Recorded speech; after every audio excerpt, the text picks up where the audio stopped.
front pages.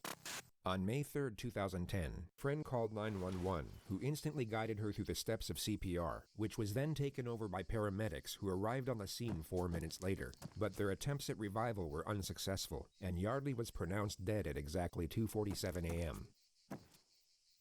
At 2:53 that same morning, criminal investigator Lisa Reeves woke up to a phone call from the sheriff's office. By 2:59, she had arrived at Yardley's apartment leading the investigation, and by 3:50, confirmed that she had her first person of interest, which was 22-year-old George Hughley V, Yardley's ex-boyfriend, and the next several hours were spent gathering information before she knocked at his front door. She found out that George was a fifth-generation heir to a very wealthy American family, whose roots lay in lumber dating back to the 1900s. He was educated at Landon Prep, a prestigious all-boys private school in Bethesda, Maryland, with annual tuition fees of up to $50,000. George was the star player of the lacrosse team and became an All-American athlete. This led to a full scholarship at the University of Virginia, where he remained a key player in the starting lineup, and where he would also meet, then spark a romance with fellow lacrosse player Yardley Love. They dated for almost 2 years. Hughley and Love's relationship was an on-again, off-again one, where they cheated on each other throughout and that tempers flared both ways. What was going on with these two young people? What may have led someone to do what happened? These are just a completely unbelievable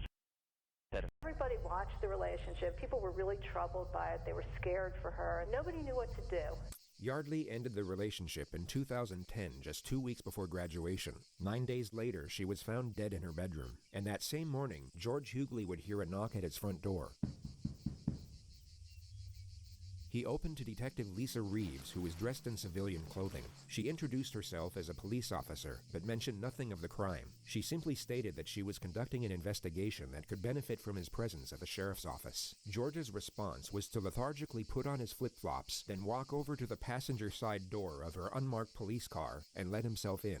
Somewhat bewildered, Lisa got in and drove them to the police station a few minutes away without talking. It was around then when she noticed bruising on his knuckles and cuts on his forearm, at which point George was no longer a person of interest. He was the prime suspect.